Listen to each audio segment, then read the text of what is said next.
Good evening, everyone. My name is Maya, and I'm the Programs and Events Coordinator here at the museum at Eldridge Street.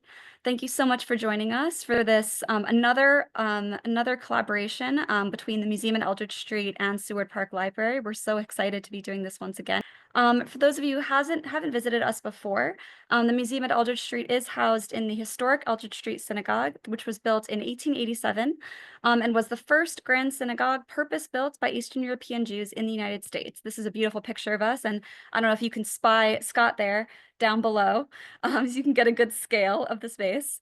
For those of you who haven't visited us before, again, we have a ton of public programs, including virtual programs like this one, but we also have a bunch of in-person programs. Most notably, coming up is our annual Christmas Day concert on December 25th, which is also the first night of Hanukkah. It's going to be a band called Jazzica, which is a Hanukkah-themed band like you've never seen before. So please come and bring the entire family. We hope to see you there. But we also have a ton of virtual events if you're not local, as many of you clearly are not. So we have, especially for Hanukkah, we have a program all about the character of Judith in art. We have a program coming up actually in 2 days on the 12th, all about the history of kosher Chinese food here on the Lower East Side that began here on the Lower East Side. So again, a ton of great virtual programming and in-person programming. So definitely check that out on our website at eldridgestreet.org/events. And with that, I'd like to introduce our speakers this evening from our respective institutions. We have Scott Brevda here, who is co-manager of education and manager of accessibility here at the museum at Eldridge Street. He's a historian, a museum educator, and a lifelong New Yorker, and he loves to bring the history of his native city to life. In his current position, Scott manages, along with our coworker Jamie, manages the education department here at the museum. He leads private programs and public programs like this one, and he also works in his role as accessibility manager to make the museum accessible to everyone. We also have Andrew Fairweather here from Seward Park Library. For the past over 10 years, Andrew's been a librarian at the Seward Park branch of the New York Public Library on New York's Lower East Side. And in his time at the library, he's provided an array of programming ranging from local history tours, genealogy workshops, lectures on great works of literature and philosophy.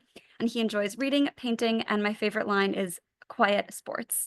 And with that, I'd like to introduce, I believe Andrew is going to be going first, and then Scott, followed by Andrew, who's going to conclude the program before our Q&A. We will have a Q&A at the end of the program, so not to worry, you will have the opportunity to unmute and ask any questions out loud.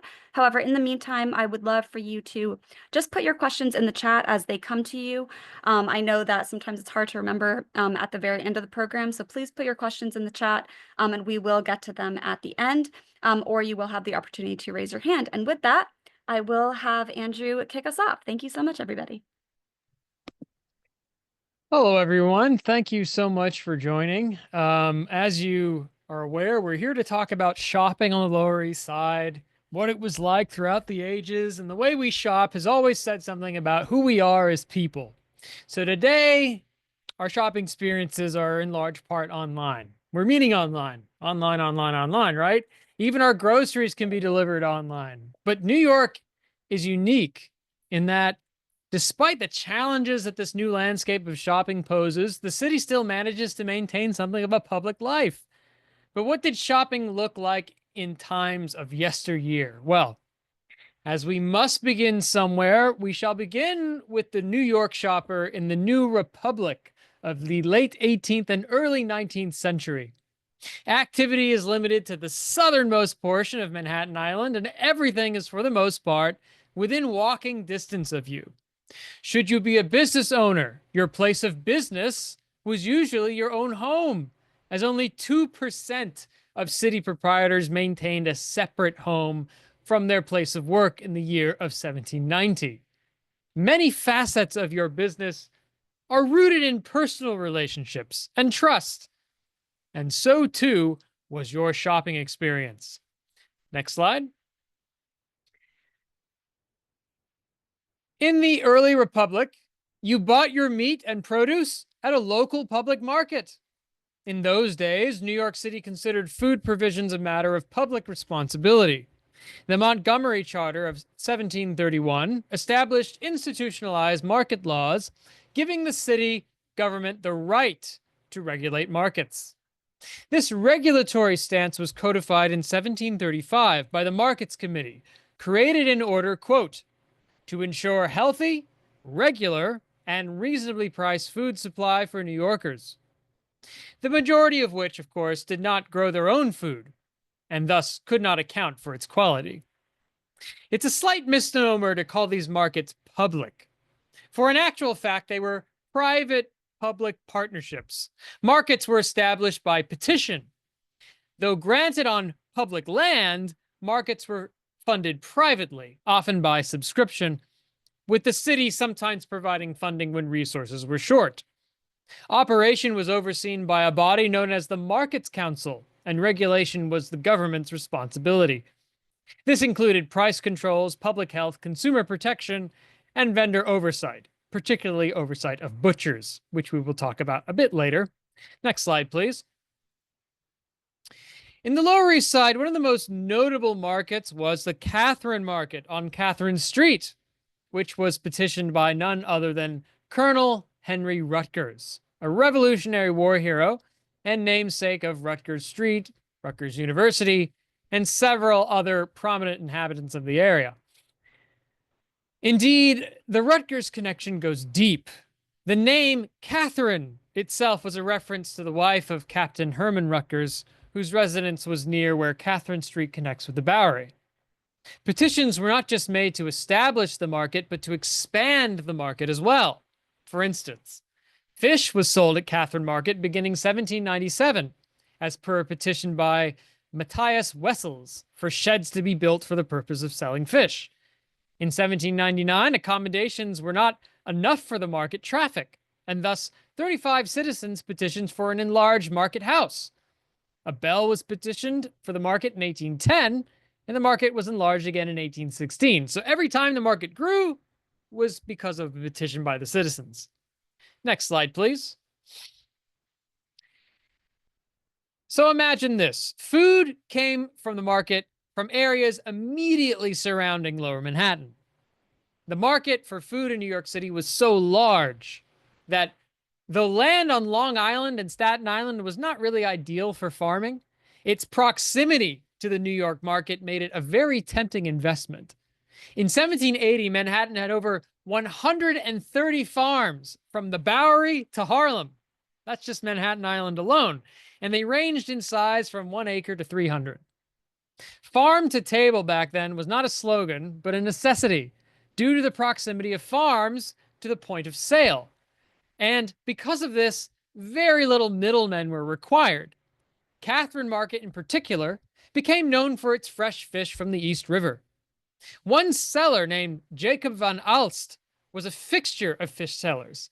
He is remembered to be always turning up in his rowboat, no matter what the circumstances. It was said that even in stormy weather he would show, as he was an expert at knowing the tides, he had done it so much. And he knew when to hug the shore when things got rough. There was so much fish for sale at Catherine Market, in fact, that the market became known for the runoff of fish from the carts, which apparently attracted sharks. It was said that a man named Sam Way, a large man of great strength, would in turn hunt these sharks by affixing a hook to a broom and aim to catch a shirk, as he called them, and was said to have taken as many as 7 in a day, some 14 feet in length. Next slide. Part of the reason that no middlemen were required for selling in the market was that there wasn't the technology of production, communication, or transportation to require them. There were no railroads and there was no refrigeration. Thus, sellers could only bring to the market what could be sold that very day. This resulted in a unique system of pricing. Because produce and meats and other items were perishable, prices declined throughout the day. The best items were usually snagged in the morning, so by noon, nothing was left apart from the dregs. The morning shoppers were usually among the middle classes or more wealthy, and they were usually men of the household. These men perhaps took pride in using their strength to lug home the day's shopping to impress the women folk of the house. One shopper, named Samuel L. Mitchell, insisted, quote, "The man who was ashamed to carry home his dinner from market did not deserve it." But as the day progressed, and the men had taken the best of the pickings from the market, the poor began to do their shopping, as the wives of the mechanics and other laboring classes would turn up for cheaper prices while their husbands were at work. Next slide, please. So we can see then that while rich and poor alike shopped at the public markets, they were segregated by when they shopped. In the afternoon, when only the worst products were remaining, sellers known as hucksters would buy the items on the cheap, and they would resell them to make a profit, a practice condoned by the market laws, which explicitly allowed products to be resold if they could not find a buyer by the afternoon. Nevertheless, such practices got on the nerves of the sellers of the market, for they had to pay for a license to sell, while the hucksters simply sold their wares on the street. Of all the hucksters, the women selling hot corn were most of all a fixture of street life. All around the market vicinity, in the afternoon and evenings, one could hear cries of hot corn in the area. Next slide, please. The Catherine Market was also the site of entertainments which highlight the slave-owning past of the Empire State. After all, slavery was not fully abolished in New York State until 1827.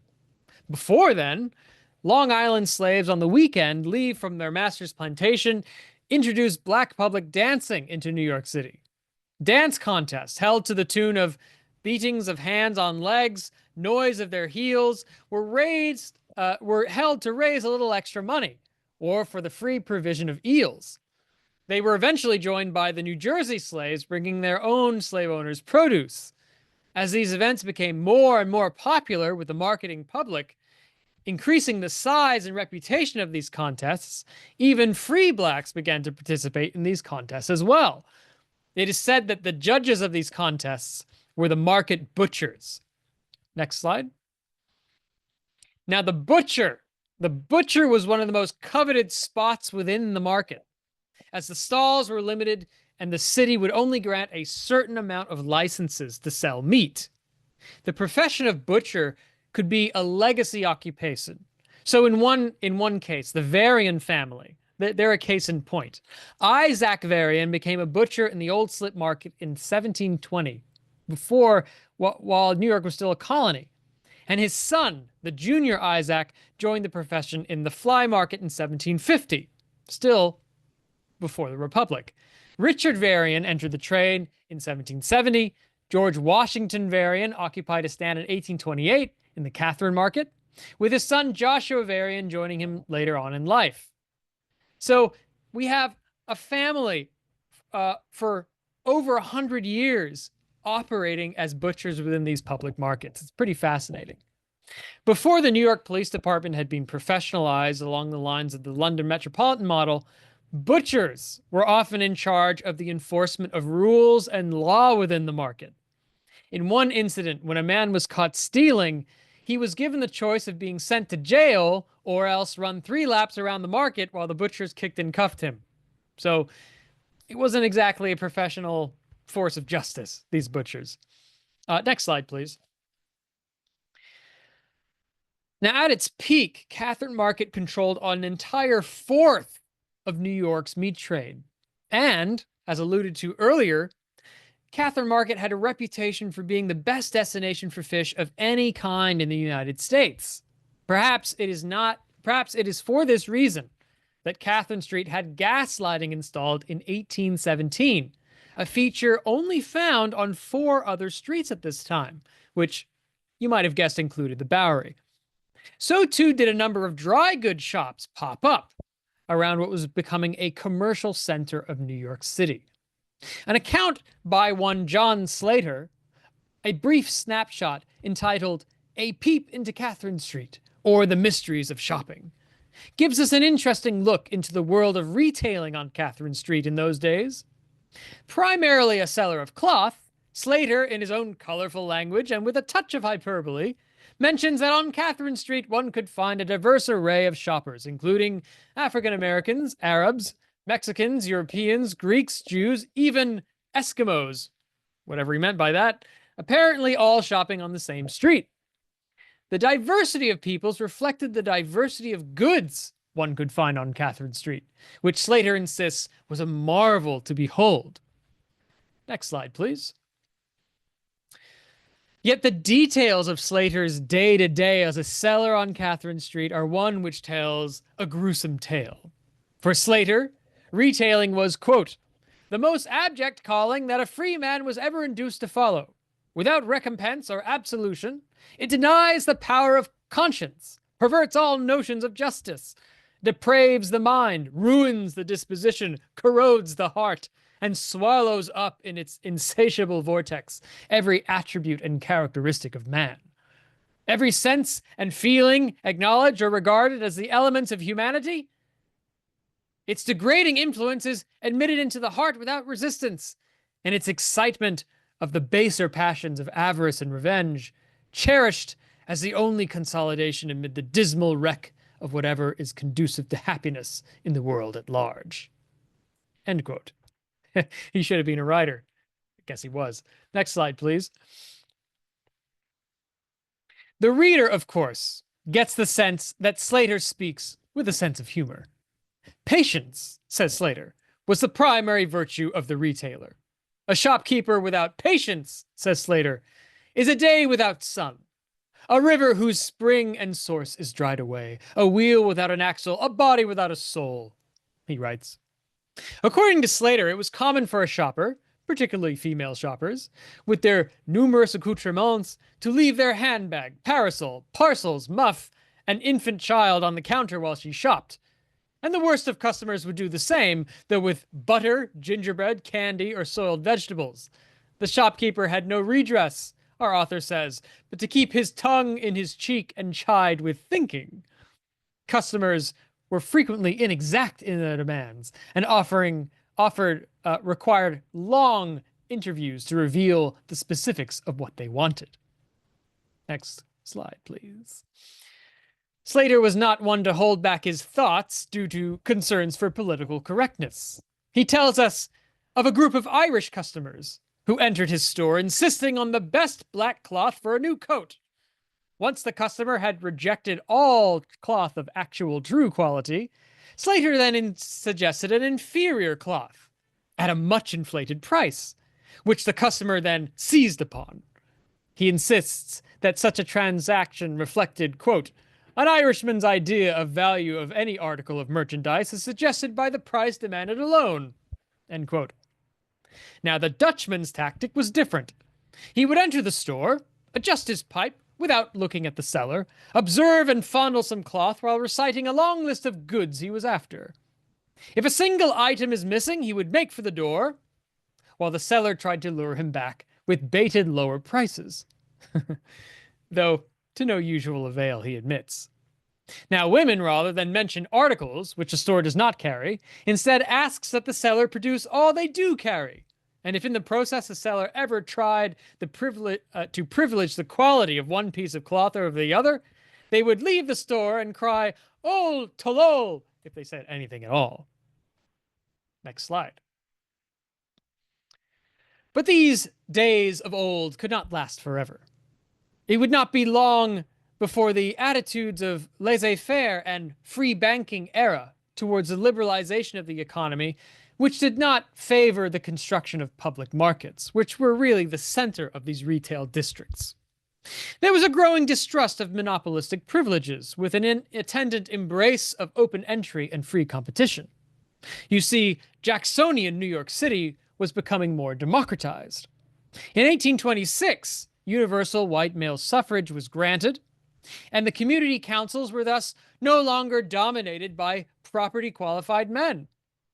Cindy R. Lobel reflects, quote, democratic politics of the Jacksonian era were inhospitable towards both patrician regulation and perceived monopolies, end quote. Next slide, please. Now, as we mentioned, one of the cornerstones of the public market system was the licensing of butchers by the city. But as the city expanded rapidly and was desperately in need for provisioners in the city's outreaches, the city found it easier to license butchers to sell in private shops, for the construction of new markets was seen as expensive and unwieldy. Thus, the city issued provisional licenses to grocers, journeymen, butchers, and they opened their own private shops throughout the expanding city. Now, also, building a public market took time, but the licensing of the provisioners, well, this was an immediate thing, and immediacy was of the essence due to the pace of growth in the city at this time. So rather than petition for markets, residents began to petition for the Common Council to license individual provisioners. Not only this, but the city ceased to enforce illegal operation of butchers without a license, since illegal butchering operations were, in actual fact, meeting the demands of the city. As many of the licensed butchers were American-born, and the unlicensed butchers, immigrants from Ireland or Germany, tensions began to form between licensed and unlicensed butchers that often took on a nativist flavor. The conflicts between the two segments of butchers reached a high point in the death of Bill the Butcher Poole, leader of the Bowery Boys gang, as well as the local Know Nothing political movement. Next slide. Now, much of this illegal, unlicensed food selling took place in what were called groceries. Now, we have a particular idea of what that means, but before the 1830s, private grocers only provided dry goods. Now, what does that mean? That means like cloth, stuff like that, right? Now, after the 1830s, grocers began to provide produce and meat and other offerings, which before then were only found in the public markets. Yet the quality of its goods were, predictably, usually poor, and often were sold alongside alcohol. A concentration of groceries often indicated a bad neighborhood, believe it or not. Much like the proliferation of liquor stores indicates a bad neighborhood today. So you can see from this picture of 5 points, grocery, grocery, grocery, grocery. This indicates a bad neighborhood. This led to a segregation of food quality between rich and poor. While the rich did their shopping at privately licensed shops, the poor did their shopping at grocers whose food was of pitiable quality. No longer did rich and poor shop in the same centralized locations of the public market. At least it was becoming less common. The Lower East Side was filled with poor quality grocers. And this picture, not far from Catherine Street, well, that's testimony to what we're talking about. Next slide, please. So as transportation and communication technology increased in sophistication with the passing of the century, so did the diversity of offerings at public markets. Oranges and pineapples from faraway regions began popping up in New York markets. Advancements in ice and refrigeration, that meant that food could travel longer without spoiling. Railroads and the construction of the Erie Canal was an integral part of this new system of transportation of goods, cutting travel time exponentially.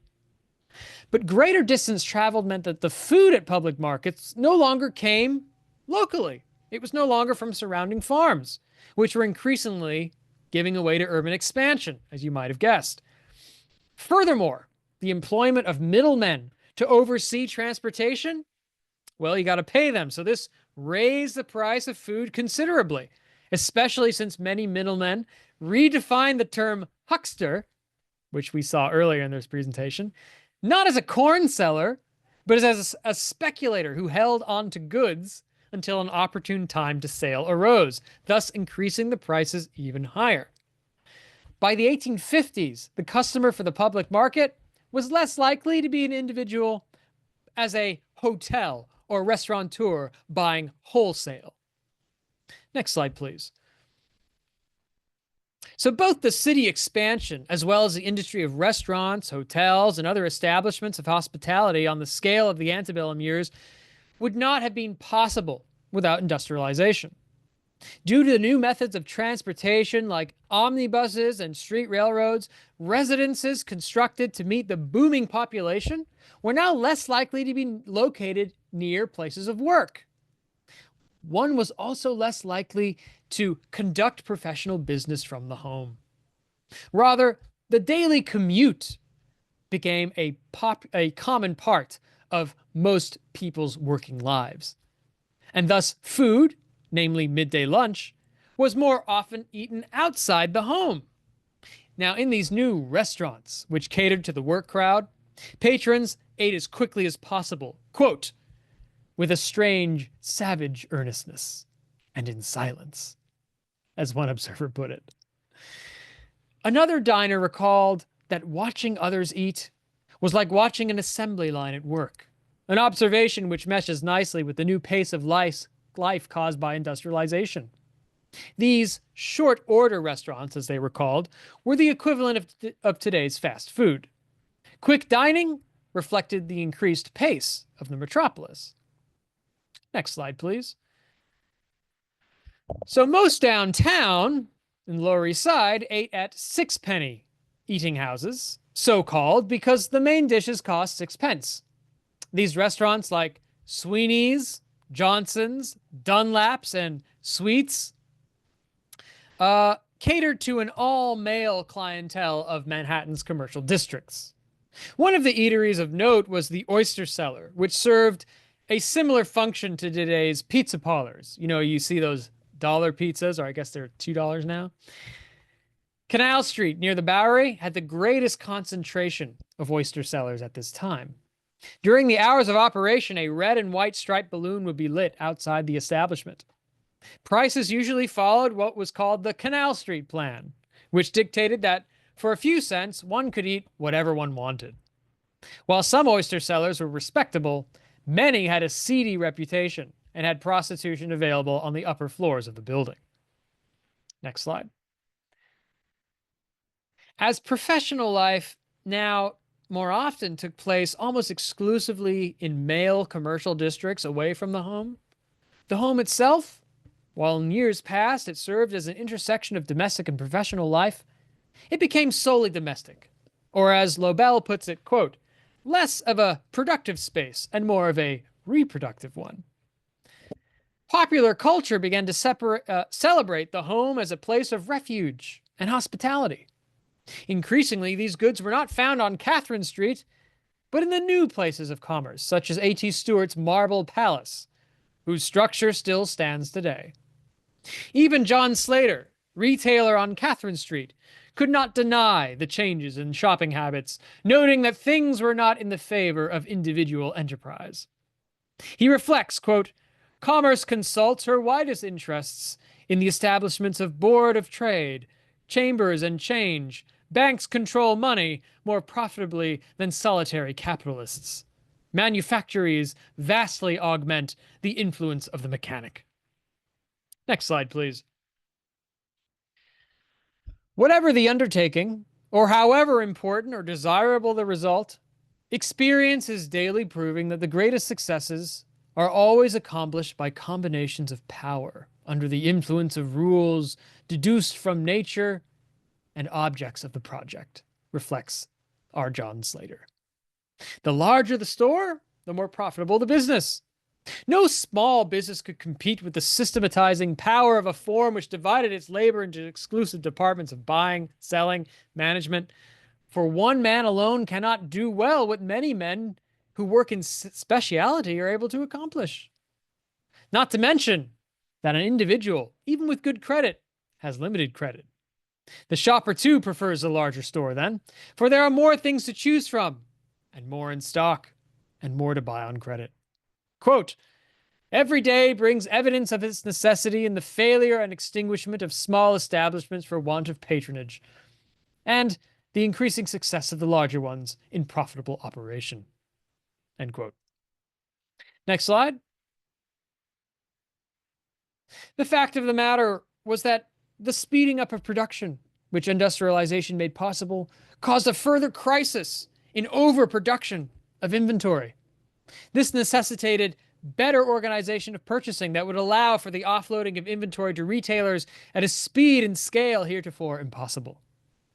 This was in large part achieved through the department store, which sold large varieties and volumes of goods bought directly from wholesalers. The phenomenon of the department store further standardized orders of operation within retail, including methods of sorting, grading, weighing, inspecting goods contained in general-purpose containers of fixed sizes and weights. And they were sold, of course, at fixed prices. And this left stores in an even more generalized container, the shopping bag. All operations and units within these firms sought a frictionless, predictable process achieved through generalized media of exchange, fully accountable, trackable, with the receipts to prove it. And at this point, Scott Brevda is going to tell you a bit more about the details of this phenomenon of the department store and how it relates to the Lower East Side. Thank you, Andrew, and good evening, everybody. I'm just going to get my own slideshow presentation up on the screen for you. And what we're going to be looking at, as Andrew indicated, is looking at some of the evolution of the department store and some of the interesting specialized stores here in the Lower East Side and in New York City in this period of growth. Like New York and the broader area of the Lower East Side, or the more specific area of the Lower East Side itself, stores and the way people shopping would change over time. As Andrew provided a brilliant introduction showing the market's evolution from the early 19th century to the mid 19th century, we continue on that story, looking at some of the examples of particularly famous stores, both department and specialized, that would begin in the Lower East Side. All of them would take advantage of the rapid industrialization of the city, of the country, as well as the growing hub of transportation and commerce that New York was becoming. Fixed in and around the docks, thereby getting better contact with goods being brought in from afar. As Andrew mentioned, particularly food was becoming pushed further and further out from the center of the metropolis. We would see a number of businesses begin their stories in Lower Manhattan. One of the more famous ones, of course, is Lord & Taylor, which, believe it or not, began in the Lower East Side, right on Catherine Street, not too far from the markets that Andrew was describing. Founded by two British immigrants to the United States, Samuel Lord and George Washington Taylor, in 1826. This store would bring all sorts of goods to people throughout the neighborhood. But as I said, it began its journey as a relatively modest store occupying the two lower floors of two buildings on Catherine Street.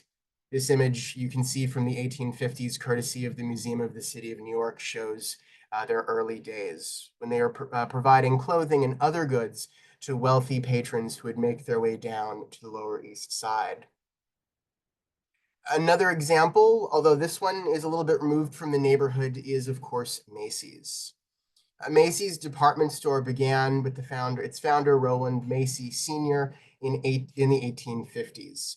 By the 1880s, it was one of the one of the growing department stores in the neighborhood, and had begun to charter out some of its businesses. As Andrew said, finding different people who could handle more specialized goods would allow the businesses to grow more efficiently.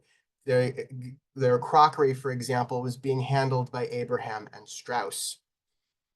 This business relationship between Macy's and Strauss would grow over the late 19th century, and over the 1880s and 1890s, the Strauss family, specifically Isidore and Nathan Strauss, two brothers of the Strauss founder, would become partners and would eventually purchase Macy's and become majority shareholders. We can see here on the left Nathan Strauss, and then on the right Isidore Strauss with his wife Ida. This, of course, means, since we're coming up on Christmas, for those of you that may have seen Miracle on 34th Street, there was unfortunately no Mr. Macy's to accept or reject the Santa Claus coming in to help people find the toys they were looking for. While Isidore and Nathan would take Macy's further than it had ever been, their shared journey would not continue past 1912. Isidore and Ida would perish on RMS Titanic, leaving Nathan Strauss and the rest of the family to continue the legacy. Nathan, in particular, became very focused and very prominent in assisting families in the Lower East Side with getting through some of the worst crises, and particularly the crisis of the 1870s, which saw a lack of food and money, the Panic of 1893. This panic and the assistance that he provided, bringing food and clothing and drink and other assistance to the neighborhood, would result in this beautiful monument which was on the corner of Essex and Division Street, which is still in existence to this day. The most prominent example, though, of a high-end store which got its start in the Lower East Side in this era would be Brooks Brothers. Brooks Brothers began its life in 1818, which was founded by Henry Brooks, and it wasn't quite yet the Brooks Brothers that we know today. It was founded as H&D Brooks and Company. They were selling clothing and other clothing accessories. Henry Brooks would be succeeded by his four sons, Elijah, Daniel, Edward, and John. In 1851, they would rename the store to what it is known today as Brooks Brothers, and they are, of course, the brothers to which it refers. Their symbol of the calf hanging from a ribbon. At first, I, being a bit of a nerd, I immediately thought of the badge of the Order of the Golden Fleece, an order of chivalry in Spain and of the Habsburg family. In fact, however, the golden calf hanging from the string was becoming a prominent symbol among clothiers throughout the area and throughout the region as a sign of quality, and was not a reference at all to the Order of Chivalry, but instead to the story of Jason and the Argonauts, and specifically him bringing back the golden fleece, the idea that their cloth was of quality, perhaps even of gold. Brooks Brothers would bring many innovations, as well as some introductions into the clothing industry here in the United States, including some ready-to-make clothing, the button-down collar, which they brought in to the country, and the seersucker suit, which was brought from Europe into the United States and become a very popular option in the South and in the North during the summer times. I know even some folks today giving tours throughout the heat of New York City will wear their seersuckers clothing in order to get through the worst days of July and August here in New York City. And that traces back to Brooks Brothers here in the Lower East Side. In addition, Brooks Brothers became famous for clothing over 30 presidents during their inauguration and throughout their presidencies. They include Theodore Roosevelt, Woodrow Wilson, Ulysses Grant. They provided the overcoats for presidents in their more recent inaugurations, and in fact made a custom black suit for Abraham Lincoln on the event of his second inauguration in 1865. You can see him wearing that suit here. This suit was made custom to order and was beautifully decorated in the inside using the heraldic symbol of the eagle, championing the Union cause, which Lincoln had been striving to preserve for the past 4 years. It would be that same suit that President Lincoln would wear to Ford's Theater in a few weeks after his inauguration on April 14th, 1865, and it would be that suit in which he was assassinated. It would be over 150 years before Brooks Brothers would reintroduce the black suit into their clothing options. While urban legend said it was in honor of the slain president, it was probably more likely the fact that black had become known more as a color for household servants than for the well-to-do, preferring more colorful garments. There are elements of Brooks Brothers history, however, that weren't as virtuous and weren't as golden. This particular great coat, which is now part of the collection at the Historic New Orleans, was made as part of their livery service for enslaved individuals in the South. This suit was owned by Dr. William Newton Mercer for one of his enslaved persons. It was specifically for his carriage driver. The buttons, if we had a closer look, we would see a little bird carved into it. It was the plantation symbol. It was the Mercer family symbol.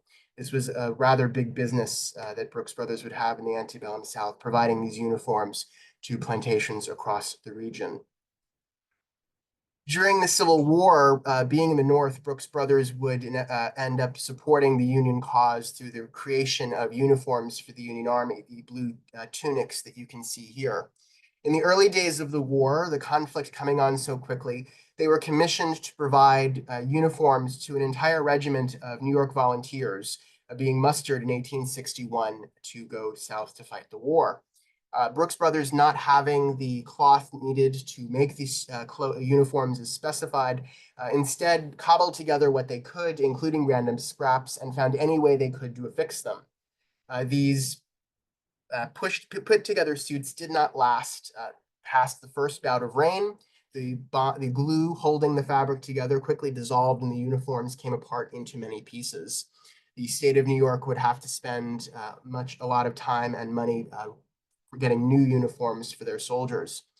Urban legend has it that this was the root of the word and the origin of the word shoddy.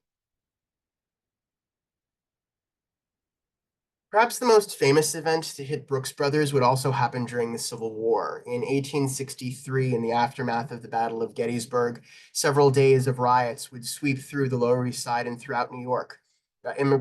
Some immigrants angry about the conflict and particularly about the draft, which was forcing men to fight in the war unless you had a $600 bounty or the money to to buy a replacement, which was beyond the means of most working persons. Resulted in violence throughout the city, some directed at homes and businesses, unfortunately, many as well directed towards the African American population in the city. Brooks Brothers, in particular, was the site of part of those riots. This rather fascinating drawing from Harper's Weekly shows the sacking of Brooks Brothers when the rioters came to the store and destroyed whatever they could get their hands on, carrying away the rest. Other department stores, would begin their journeys in the Lower East Side, but would finish them there as well. The most famous department store in this era was Ridley's, which founded in 1849. It would relocate, as many department stores did, to the Grand Street by the 1870s and 1880s. This is part of the historical movement of peoples in the Lower East Side. Very few would stay for more than a few years, possibly decades. Invariably, families, whether they were German immigrants in the Kleine Deutschland period, Jewish immigrants in the Jewish Lower East Side, and people who've lived in the Lower East Side throughout would, in many cases, move uptown after several years in the neighborhood. Department stores like Ridley's would relocate from Catherine Street and Hester Street north to Grand Street. They were drawn not by new and innovative apartment buildings, but instead by the omnibuses that Andrew mentioned earlier. We can see examples of them on the bottom of this image. The horse-pulled carriages would move people back and forth across the city. These in particular on Grand Street were a major transportation point for the city. You may notice on one of the trolleys, you can see it says Jersey. That is because these omnibuses ran from the ferry terminals on the Hudson River and the East River, allowing people in Manhattan to get to New Jersey, to Brooklyn, and for those in New Jersey and Brooklyn to cross over. Being a major point of transportation, many businesses and stores would relocate to Grand Street to go to the customers and would introduce, for the first time in the Lower East Side, the cast iron facades that you see here in Ridley's. I have a black and white image that shows it a bit more clearly. This design was selected to maximize the window space that was available. As omnibuses and pedestrians would walk by, they would see the goods that Ridley's had to buy, whether it was clothing, houseware, pottery, crockery, and other household items. One of the more intriguing things from my perspective is if you actually turn the corner and go south on what is Orchard Street. But if we look over here on the left-hand side of the building, you can see that the cast iron quickly fades away as you turn off Grand Street, reverting to the more traditional brick and mortar construction. It's because the people on Orchard Street to the left-hand side were not likely going to be moving back and forth on the omnibuses and weren't likely going to be able to afford many of the things in Ridley's. For many of these department stores by this period were catering to a higher clientele from a more wealthy class. We'll be discussing that a little bit later too. Lord and Taylor's, which we mentioned earlier, would also find its way to Grand Street. This is them in about 1853, a little bit earlier than Ridley's would. Lord & Taylor's actually was quite innovative in their design and really harkened back to one of the images that Andrew showed towards the tail end of his presentation, with the massive room and the many floors and the central vacant space, allowing people to have a real sense of light and air inside the department store. In particular, with Lord & Taylor's, I want to call your attention to this image, which has been modified not by me, but by folks in the 19th century, Photoshop before Photoshop.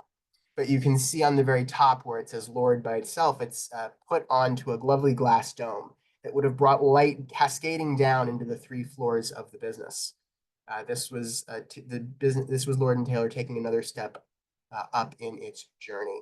And new architectural designs really brought it a long way from where it had started into buildings no taller than 3 floors that had the appearance of a residential space.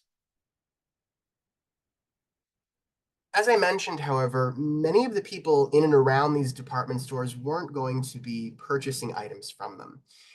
Between 1840 and the 1920s, 2 waves of immigration would come through the Lower East Side. Between the 1840s and the 1870s would be immigrants from Central Europe, mostly the German states. The neighborhood would become Kleine Deutschland, a large concentration of German immigrants that was coming to America in the aftermath of the revolutions of 1848. In the 1880s, that population would move away and instead would be arriving immigrants from Eastern Europe, nations like Ukraine, Poland, Belarus, Moldova, and many others. These predominantly Jewish immigrants would help create the Jewish Lower East Side, a neighborhood of more than 500,000 immigrants crowded into the bustling tenements of the neighborhood. Surrounding those tenements, lining every street, side street, main avenue, and thoroughfare were the pushcarts. And these carts were where many of these immigrants would purchase their food and their daily goods. Unlike the department stores, as Andrew mentioned, which had shifted more to more uniformed quantities and prices, these push carts were very much a negotiator's dream. These items purchased from the docks, from whatever could be fit on the cart and hauled around the neighborhood, you could go up to these carts and negotiate for fresh fish, meat, fruits and vegetables, pots and pans, even the random piece of underwear. These businesses, like the hucksters of a previous generation, were required to pay a $10 license fee to peddle on the city streets, but in many cases did not. $10 might not seem like a lot of money, but in this period, that was nearly 1 week's pay for somebody working 60 hours of labor. Some would, some wouldn't. It was always hard to regulate the ever-changing pushcart markets. While many people from the neighborhood would take advantage of it, we do believe that some people from uptown New York would also come to the Lower East Side to take advantage of this negotiation marketplace. We can see the woman on the bottom left-hand side of your screen is wearing a lovely shirtwaist and a beautiful hat, perhaps evocative of a woman from uptown who had come downtown to find some good deals. It was also possible, however, that she was a woman from the neighborhood who had made clothes herself in order to try and fit in with the folks uptown, or maybe even wanting to wear clothes that were quote unquote American. For while the department stores were moving to the north, much of the source of their goods, particularly their clothing, still remained in the Lower East Side. These immigrants, many of them would be working in the sweatshops and factories of the neighborhood. In its early days of the 19th century, the 1880s and the 1890s, these sweatshops were found in and among the tenements apartments themselves, crowded into the parlors or living rooms, perhaps even bedrooms and kitchens, wherever they could, in order to make clothing and sell it and support one's family. This rather famous image shows a factory occurring inside inside of an apartment building, and we know this because of this image in between the windows, which was a Jewish marriage certificate, not something you would likely find in a factory. Jacob Rees, who was the photographer and publisher for How the Other Half Lives, went inside many of these tenement sweatshops and tenements and to take photos. He was assisted as well by some other noted photographers who didn't get some of the credit they deserve. By the early 20th century, with the invention of the electric sewing machine, much of the business of the sweatshops had moved out of the Lower East Side and north to the area or in and around Washington Square Park. What we might in this era, the loft style factory with the rows of sewing machines, more of the quintessential sewing machine, that which pops into mind, would come of age. It would be in this era that we would see some of the greatest tragedies found in the sweatshops, including the Triangle Shirtwaist Factory fire, and also some of the triumphs, including the uprising of the 20,000 and the later labor reforms, which in the estimate of Francis Perkins, later Labor Secretary, would be the beginning of the New Deal. For the pushcarts, they would continue throughout the early 20th century, providing food and goods and all kinds of products to people in the neighborhood. Not everyone was a fan, although some were. In one fascinating document, it was a Valentine's Guide, which was provided to those staying at the Pershing Square Hotel in and around Union Square. They actually profiled the Great East Side, as the Lower East Side was known then, and specifically the pushcart markets. They wrote that the open air pushcarts and kindred sites are much in evidence. It is, of course, interesting to see bits of ancient Europe so completely transplanted into a modern, up-to-the-minute city as New York, and the quaint customers in still quainter garments affected by the more orthodox of these alliances has a certain amount of interest. Others would take not such a positive view. One of them in particular, many of the reformers in particular would note the fact that the pushcart markets were bringing food, including raw meats and fish, out into the open, being out throughout the day in the open air, and in many cases were occupying streets that not only didn't have cobbles, but in some cases weren't paved. In addition, there is some evidence that there were concerns about vehicular access to and emergency access to the streets, as well as perhaps a question or two about taxes. But it was the sanitation issue which was the main thrust of the push against pushcarts in the 1920s and 30s. And one of the main leaders of it, Fairweather LaGuardia, wrote, "The open-air pushcart market is not only antiquated and unnecessary, but also in many cases unsanitary." With that, I'd like to turn it over again back to Andrew to discuss the ways in which the pushcart markets and shopping in the Lower East Side would change again as we head into the 1920s. Thanks, Scott. So again, yeah, we see this campaign against the pushcart markets towards, we started off this presentation talking about public markets. Well, Fiorello LaGuardia had this idea about, bringing back a public market system. And the Essex Street Market was just one of a network of public markets that were opened. Now, the Essex Street Market was opened on January 9th, 1941 at 9:30 in the morning to a crowd of more than 3,500 people. So it was a big deal.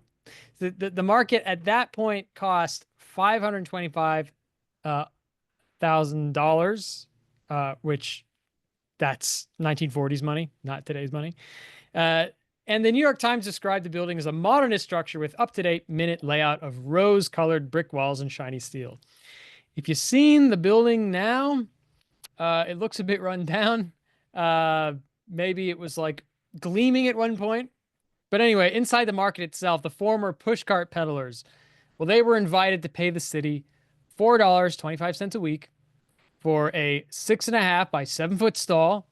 And there were 475 stalls total in the original market. LaGuardia was reported to cry out to the sellers, now attired in crisp white coats, "I found you pushcart peddlers. I have made you merchants." Next slide. Now, the Department of Markets was immediately flooded with applications for space, and every stall was rented out by the time of the grand opening. I think this is because a lot of people didn't like selling in the outdoors, right? Because if you had a rainy day, well, you didn't make any business. But if you worked in a covered market, you could make business on a rainy day. So this made for a sum total of 1,900 people, registered merchants, and they had a waiting list of 1,000. So an account of the opening day marveled at the fact that for the first time in years, one could see 2 blocks in either direction down Orchard Street. Not everyone was on board with the new market system. A very small minority of old school peddlers insisted on remaining among the old hunting grounds of Orchard, Hester, and Rivington Streets. Next slide. Many buyers even preferred the familiar sound of jingling bells as purveyors of goods made their way down their routes. For the most part, though, LaGuardia's municipal market system was the beginning of the end, if not the end, of the pushcart system on the Lower East Side. LaGuardia dismissed those who waxed nostalgic about the old way of doing things as uptowners and penthouse slummers who didn't have to live in the areas where these markets operated. That said, many in the neighborhood missed the fact that many goods would be right outside their doorstep, seeing a trip to the market as too much of a trek in comparison. Nevertheless, over 10 years, from 1935 to 1945, the number of pushcarts dropped from 15,000 to merely 1,200. Next slide. Now, Essex Street Market, as we know it today, still exists, was discontinued under the operation of Department of Markets in 1966 during the Lindsay administration, despite appeals to Mayor Lindsay himself. From 1966 to 86, the market was under operation of a merchants cooperative. In 1992, a private developer purchased the market, and when its vision for the market was not realized, direct control changed hands again in 1995, this time under the New York City Economic Development Corporation. The corporation put $1.5 million into renovating the market, and this enabled it to stay open. To this day, the market operates under ownership of the corporation, providing goods and culture from cultures all around the world. Next slide. And you may be aware there's a new market. And this opened in May of 2019. It moved just across the street from its old location, much more spacious. There's actually tons of seating now, which is a delight. My understanding is that the original vendors were compensated for the cost of the move and were given new equipment for operation, such as refrigeration. And what about the old market building? Well, as far as I know, correct me if I'm wrong, I think it lies empty at the moment. Its future is yet to be determined. So hopefully we can build something that can instill pride in this neighborhood, the Lower East Side, so that the area remains a draw for shoppers around the neighborhood, the city, and the world. Next slide. And of course, ladies and gentlemen, with the pandemic of 2020, the retail habits of New Yorkers changed further still, solidifying growing trends and tendencies of online shopping. But this shopping experience, so-called, is no longer one unique to New York. Indeed, as goods are increasingly peddled on online markets, the experience of the shopper, be they a Lower East Sider, an Upper West Sider, an Angelino, or a Wisconsinite, becomes increasingly homogenized as the particularities of location, space, time, and smell are sacrificed upon the altar of convenience. What is the future of shopping on the Lower East Side? What will be the fate of a city whose essence is people and personal interaction?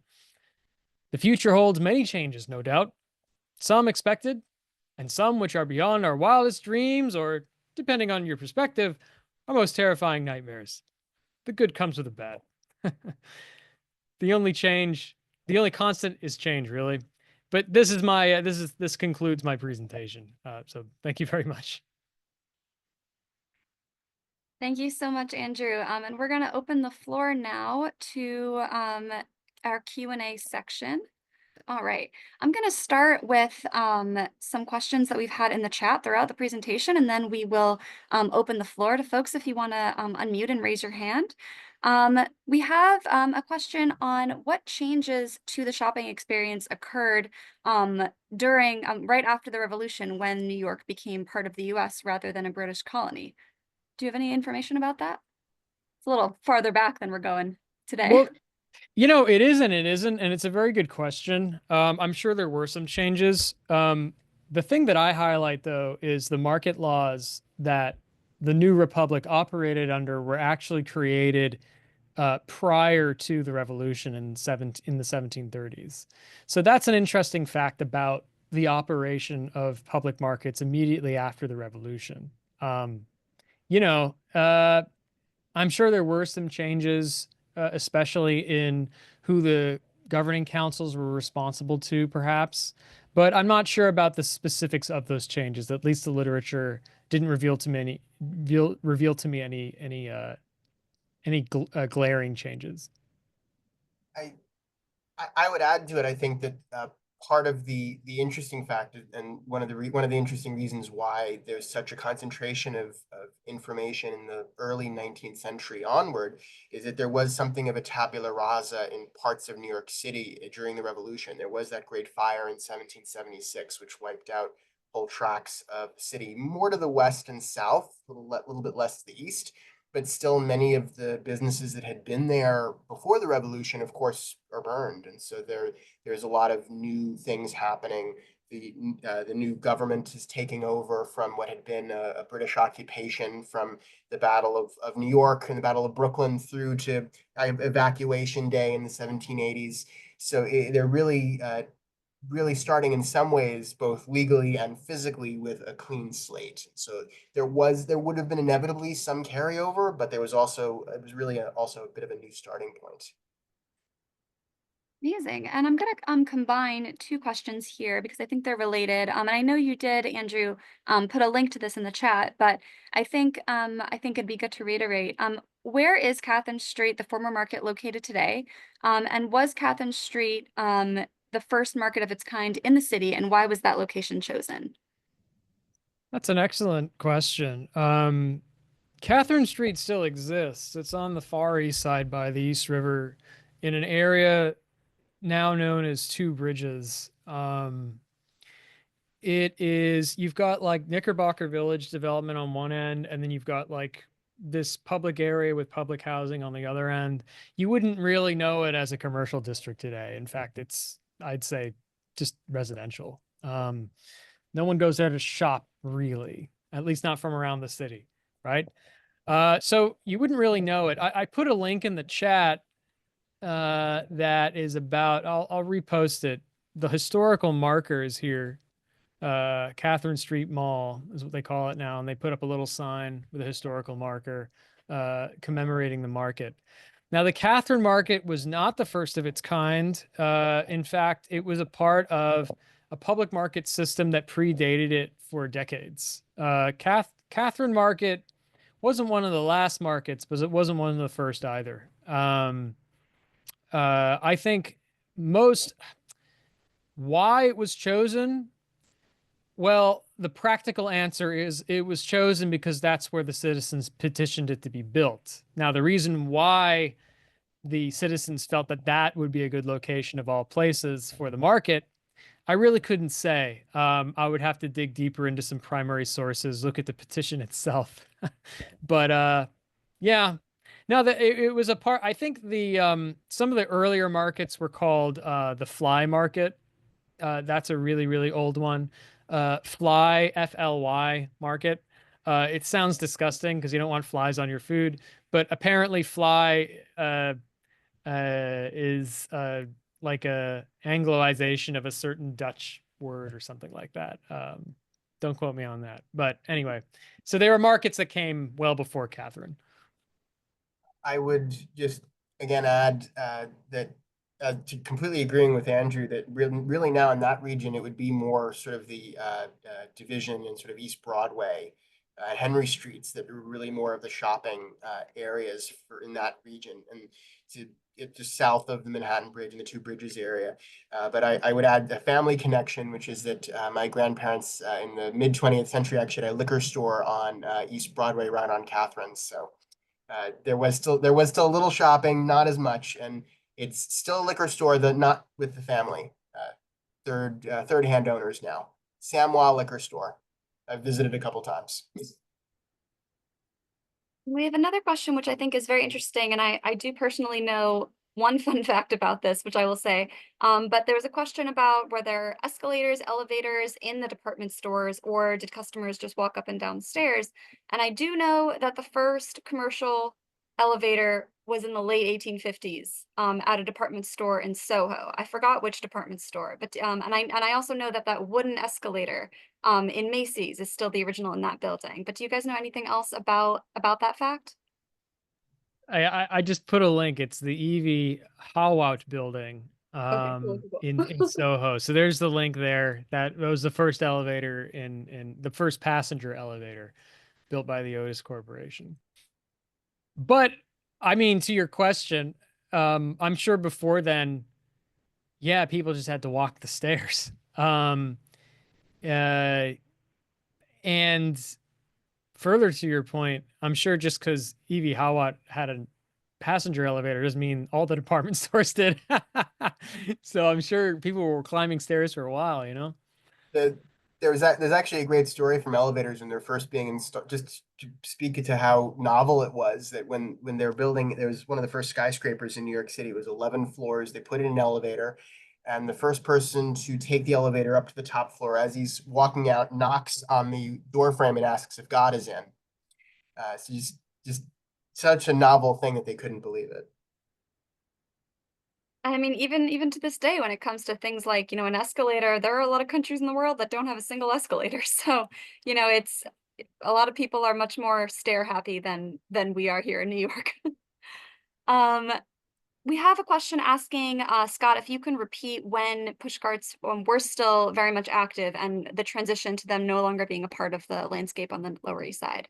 So the push carts really are most active in the late 19th and early 20th centuries, from the 1880s through to the 1920s and 30s. They're, as Andrew mentioned, it's sort of the late 30s and early 40s, which is when they start creating these street markets and opening them and pushing the push cart peddlers off the streets. And there are 26 of them, so they're opening at different times in that period. Essex Market, for example, as Andrew mentioned, opened in 41. The reasons for it, I mean, there was obviously the sanitation, there was the traffic. Some people also speculate, and don't quote me on this either, but we're getting ready for the World's Fair in 39. And so the idea of these old world push carts when the World's Fair theme is the city of tomorrow kind of doesn't quite work exactly. But the interesting thing is when you think about it, while really the pushcart markets are gone, their successors actually are still with us.